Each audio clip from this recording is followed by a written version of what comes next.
Ketika Anda berhadapan dengan salah satu diktator paling kejam di abad ke-21, hanya ada satu respons, kekejaman. Bukan pada rakyat yang dipimpin diktator, tapi pada inti mesin perang yang dia kerahkan melawan Anda. Ukraina sangat memahami situasi ini. Pada April, Ukraina membuat Rusia mengalami bulan terberat bagi Putin dan kroninya. Dari Crimea hingga Ural, Ukraina telah menghancurkan semua target yang ada di hadapannya saat minyak Rusia terbakar dan tentara negara itu runtuh. Simak baik-baik, banyak yang perlu dibahas di sini. Pada 4 Mei, Kyiv Post memberikan berita utama besar, yaitu bahwa spesialis drone jarak jauh Ukraina berhasil menghantam 14 kilang minyak dan pusat bahan bakar Rusia di wilayah Rusia selama bulan April. Ini bukan sekedar berita besar, ini rekor. Belum pernah dalam sebulan begitu banyak drone Ukraina berkali-kali tepat menghantam infrastruktur minyak Rusia. Dalam beberapa kasus, mereka menyerang target yang sama berulang kali. Drone-drone Ukraina juga terbang lebih jauh dari sebelumnya. Dalam salah satu kasus yang akan kita bahas, Ukraina mengirimkan drone sejauh lebih dari 1.500 km atau sedikit lebih dari 930 mil untuk menabrakkannya langsung ke salah satu kilang minyak vital Rusia.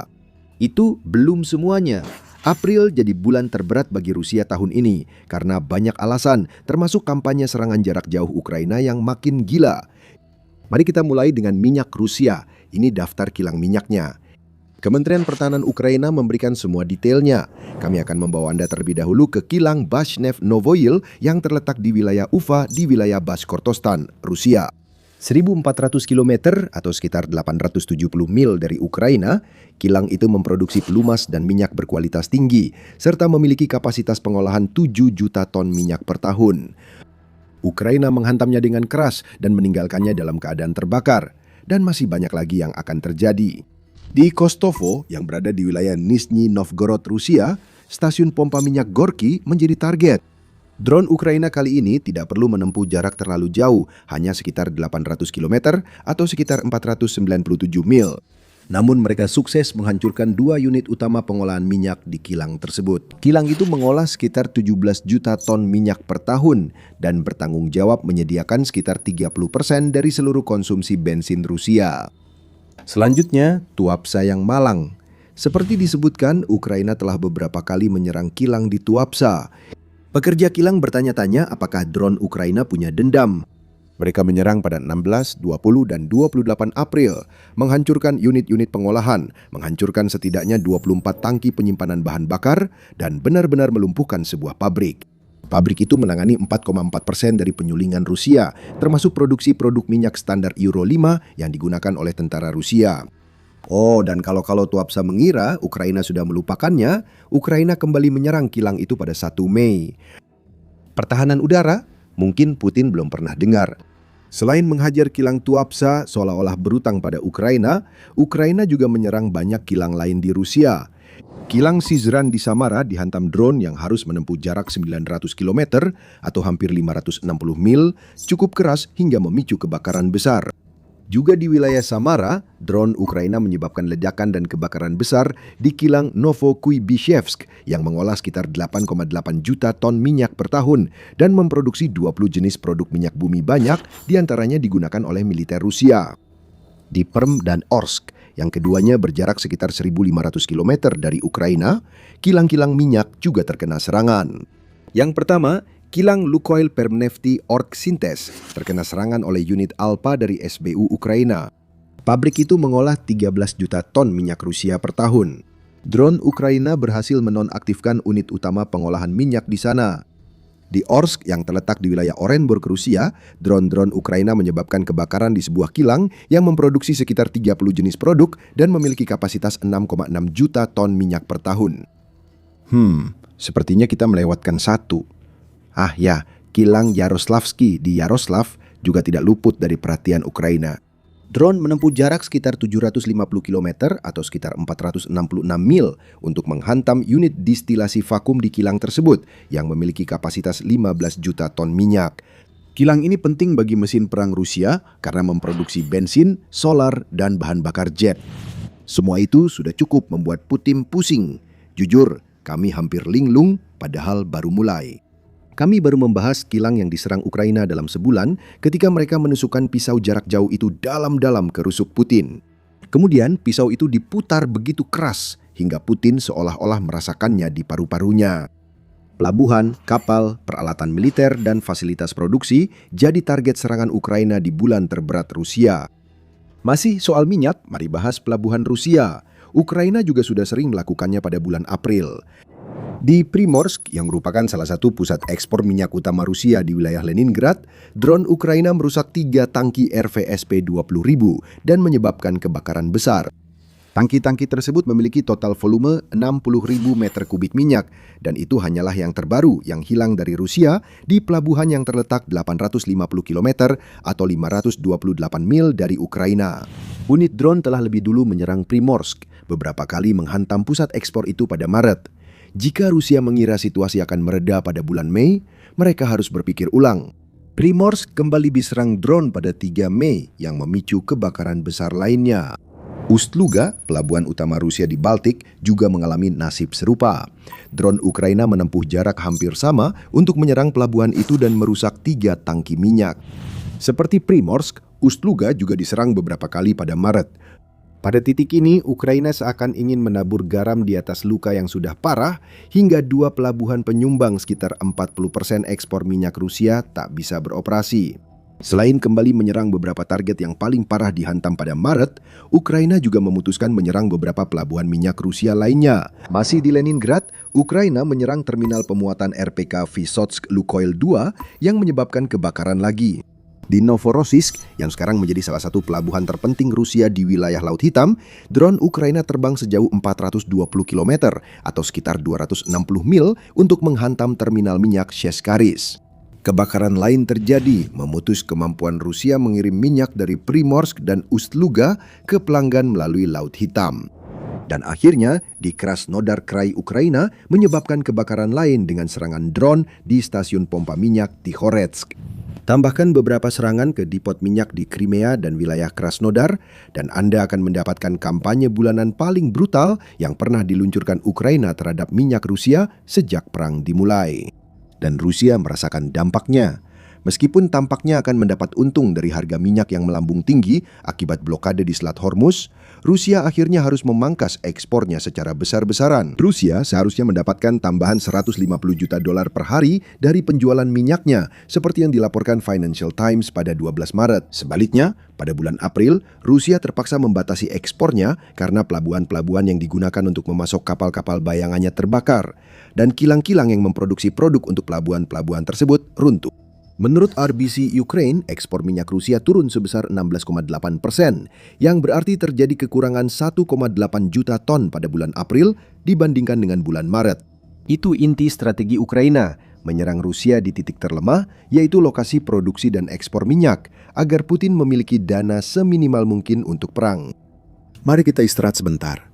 Kita sudah membahas banyak serangan di April dan masih ada yang akan dibahas lagi. Sebelum membahas lebih lanjut korban dari serangan Ukraina paling menghancurkan bulan ini, kami ingatkan Anda sedang menonton The Military Show. Masih banyak konten serupa, jadi tekan subscribe jika mendapat wawasan baru dari channel kami. Baik, kembali ke serangan-serangan tersebut.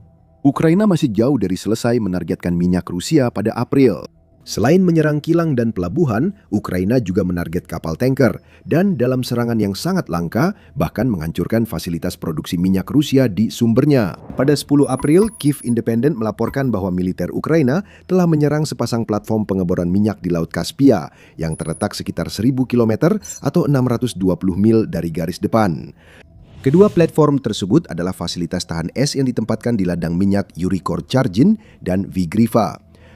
Serangan ini adalah evolusi baru strategi Ukraina menghancurkan minyak Rusia. Mereka menargetkan pusat ekspor dan kilang yang mengubah minyak mentah Rusia menjadi produk olahan untuk dijual. 2 mata rantai telah diputus. Serangan di Laut Kaspia menunjukkan Ukraina kini fokus pada mata rantai lain. Minyak mentah Rusia dibakar sebelum sampai ke kilang. Sedikit demi sedikit, Ukraina melumpuhkan seluruh rantai pasokan minyak Rusia. Di ujung rantai itu terdapat kapal tanker yang membawa minyak Rusia dari pusat ekspor ke pembeli. Melihat kerusakan besar, Ukraina pasti mengira mereka juga bisa menyerang kapal tanker. Selain itu, kapal tanker itu ada di Tuapsa. Ukraina membuktikan pada April bahwa pertahanan udara Tuapsa sangat lemah, sehingga wilayah itu mudah diserang Ukraina seperti Mike Tyson meninju balita. Pada tanggal 29 April terungkap bahwa drone Ukraina berhasil mengenai langsung kapal tanker Markisa yang saat itu berada sekitar 210 km atau 130 mil tenggara Tuapsa dan berlayar tanpa memancarkan sinyal dari sistem identifikasi otomatis. Itu adalah taktik khas yang digunakan oleh kapal-kapal armada bayangan Rusia, begitu juga dengan berlayar di bawah bendera negara lain selain Rusia. Kapal tanker Rusia yang rusak ini berlayar dengan bendera Kamerun, tapi Ukraina tidak tertipu. Kapal itu adalah bagian dari armada bayangan dan sudah disangsi Inggris, Uni Eropa, Kanada, Selandia Baru, serta Swiss. Ukraina menilai sanksi yang ada belum cukup menghentikan kapal itu, sehingga mereka menerapkan sanksi kinetik untuk menonaktifkannya. Akhirnya, kita pasti sudah selesai kan? Oh, ternyata belum. Pisau yang sebelumnya hanya diputar di antara tulang rusuk Putin, kini didorong dalam hingga menembus belakangnya, karena Ukraina menyertai serangan ke industri minyak Rusia dengan serangan ke pesawat, kapal perang, bahkan jantung kompleks industri militer Rusia. Salah satu serangan ini sama memalukan dengan yang pernah dialami Rusia sepanjang perang. Dalam operasi pada 25 April, Ukraina menyerang pangkalan udara Shargol di wilayah terpencil Chelyabinsk. Targetnya hanya 4 jet tempur, termasuk sepasang Su-57 pesawat tempur siluman yang seharusnya menjadi jawaban Rusia terhadap jet-jet Amerika Serikat seperti F-22 dan F-35. Su-57 adalah yang terbaik yang dimiliki Rusia. Sekarang, 2 diantaranya terbakar di darat di sebuah pangkalan udara yang berjarak 1.700 km atau 1.056 mil dari Ukraina. Kita kembali ke Rusia. Di wilayah perbatasan Bryansk, drone-drone Ukraina menyerang pabrik Strela pada tanggal 1 April. Pabrik ini memproduksi komponen untuk rudal jelajah Rusia dan menurut Kementerian Pertahanan Ukraina telah menyelesaikan 120 kontrak pemerintah guna mendukung industri pertahanan Rusia. Serangan ini contoh klasik Ukraina memilih target yang memberikan kerusakan maksimal pada strategi Putin meluncurkan rudal jarak jauh ke Ukraina. Hanya pada bulan April saja, Rusia telah menembakkan 141 rudal dari berbagai jenis ke arah Ukraina bersama dengan 6.663 drone. Rusia memecahkan rekor serangan udaranya pada April. Penghancuran pabrik seperti Strela oleh Ukraina membuat Rusia kesulitan mengisi ulang stok rudalnya. Menuju Taganrog di wilayah Rostov, Ukraina menghantam pabrik Atlan Aero pada 19 April. Angkatan Laut Ukraina meraih sukses dengan meluncurkan rudal Neptune yang menghantam pabrik yang menangani seluruh siklus produksi drone serang dan pengintai Molnaya milik Rusia di garis depan.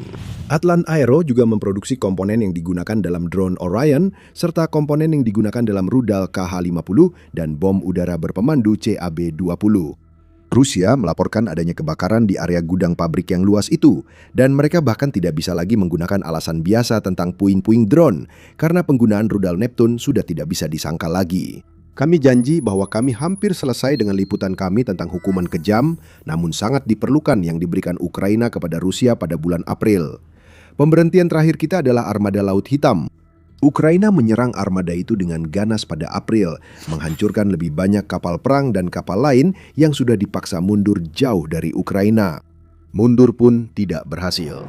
Pada bulan April, Ukraina menghancurkan Proyek 775 Yamal dan Proyek 117 Nikolai Velchenkov. Keduanya adalah kapal pendarat dengan nilai gabungan $150 juta. Ukraina menyerang kedua kapal itu 2 kali, pertama pada 20 April, lalu lagi pada 26 April. Pada 26 April, Ukraina menghancurkan Ivan Kurse, pusat pengintaian radio, dan menyerang pusat pelatihan armada Laut Hitam. Fregat Proyek 11356R, Boravesnik, juga menjadi korban serangan jarak jauh Ukraina yang menghancurkan. Menyerang kapal perang itu memungkinkan Ukraina memberi pukulan lain pada strategi rudal Putin, karena Boravesnik bisa dilengkapi rudal jelajah kaliber yang sering digunakan Rusia ke Ukraina. Ukraina berhasil menghancurkan 2 kapal patroli penjaga jembatan Kerch di Selat Kerch, penghubung utama Crimea yang diduduki ke Rusia. Serangan itu bisa membuka peluang serangan berikutnya ke jembatan tersebut sebagai strategi Ukraina membebaskan Crimea. Dan terakhir, pada 22 April, Ukraina merusak menara komando kapal patroli perbatasan FSB di wilayah Sevastopol, Crimea. Kami sudah bilang sejak awal akan membahas dari Ural sampai Crimea, dan Ukraina tidak mengecewakan. Ukraina belum pernah melakukan penghancuran jarak jauh sebesar di bulan April. Kita telah melihat kilang minyak dan pusat ekspor minyak terbakar habis, yang memberikan dampak besar pada ekspor minyak Rusia. Ratusan juta dolar peralatan militer terbakar dan sebagian besar tak dapat digantikan Rusia. Kapal yang diserang Ukraina akan lama tak beroperasi karena industri pembuatan kapal Rusia kian hancur akibat sanksi. Kita telah menyaksikan pabrik rudal hancur, kapal tanker armada bayangan diserang, dan strategi minyak Ukraina meluas ke bagian baru dari rantai pasokan, termasuk Laut Kaspia sebagai target.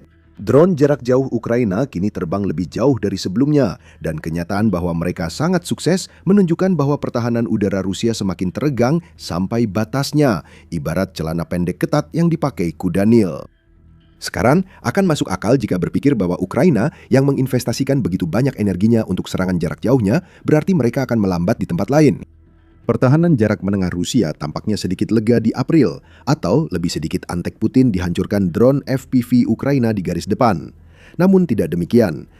Bahkan, Ukraina justru meningkatkan eskalasi di kedua bidang itu juga. Di lini pertahanan jarak menengah, Menteri Pertahanan Ukraina Mikhailo Fedorov mengatakan bahwa Ukraina menggandakan jumlah serangan yang mereka lakukan di jarak 20 hingga 150 km atau 12,4 hingga 93,2 mil. Serangan pada April dalam jarak ini 2 kali lipat dari Maret dan 4 kali lipat dari Februari di wilayah belakang dekat Rusia. Apa yang dilakukan Ukraina dengan jenis serangan seperti ini adalah menghancurkan sistem pendukung yang membantu Rusia mempertahankan serangannya di garis depan. Pusat kendali lumpuh, rantai logistik dan pasokan hancur, begitu juga pasukan dan fasilitas penyimpanan. Setiap serangan jarak menengah yang berhasil melemahkan kekuatan Rusia di garis depan. Ketika Ukraina menyerang pertahanan udara di wilayah pendudukan, ini membuka koridor udara untuk serangan udara lebih banyak, baik ke wilayah belakang dekat maupun lebih jauh ke dalam Rusia. Dan berbicara tentang tentara garis depan Rusia, mereka mengalami bulan yang sangat buruk. Menurut Presiden Ukraina Volodymyr Zelensky, Rusia mengalami 35.000 korban jiwa pada bulan April, bahkan ketika Ukraina menggandakan volume serangan jarak menengahnya dan menghantam Rusia sendiri lebih keras dari sebelumnya. Jumlah ini setara dengan tentara Rusia yang tewas atau terluka pada Maret, menandakan pendekatan Ukraina berhasil. Semakin keras Ukraina menghantam Rusia di wilayah belakangnya, tentara Putin makin lemah. Ukraina belum melampaui jumlah korban Rusia pada Maret yang mencapai rekor 35.351, namun angkanya mendekati. Pada April, Ukraina menyamai rekor 35.000 korban seperti di Desember. Ukraina melaporkan April jadi bulan kelima berturut-turut Rusia kehilangan lebih banyak tentara di medan perang dibanding yang bisa direkrut Putin. Serangan drone Ukraina saja telah menyebabkan Rusia kehilangan 156.735 tentara antara bulan Desember hingga April, menurut laporan United 24 Media. Rusia telah merekrut 148.400 tentara pada periode itu, dan kemungkinan kerugian Rusia bahkan lebih besar. Korban yang disebutkan adalah yang bisa diverifikasi Ukraina dari rekaman drone yang diambil oleh senjata yang sama yang menimbulkan korban itu. Jika serangan artileri dan yang tak terekam dihitung, korban Rusia 5 bulan kemungkinan lebih dari 160.000. Kemanapun Putin menoleh, tak ada kelegaan. Ukraina tak hanya meningkatkan kampanye jarak jauhnya, tetapi juga meningkatkan intensitas di semua lini, sementara Rusia tak punya jawaban. Sekarang, riwayat Rusia sudah tamat. April adalah bulan paling kejam dan paling menghancurkan dalam hal korban jiwa dan kehancuran yang ditimbulkan Ukraina terhadap mesin perang Putin. Namun saat gemetar di bunker tersembunyi jauh dari Kremlin, Putin tahu satu fakta tak terelakkan. Mulai sekarang, segalanya hanya akan memburuk bagi Rusia. Jika Anda ingin tahu tentang apa yang telah dilakukan Ukraina di bidang drone serang jarak menengah, kami siap memberi informasinya. Video kami mengulas strategi baru Ukraina yang brutal, target-target mereka, dan bagaimana serangan 16 April bisa jadi titik balik perang yang memasuki fase baru. Tonton videonya untuk info lebih lanjut dan jangan lupa berlangganan The Military Show untuk update terbaru pencapaian Ukraina melawan Rusia. Terima kasih telah menonton.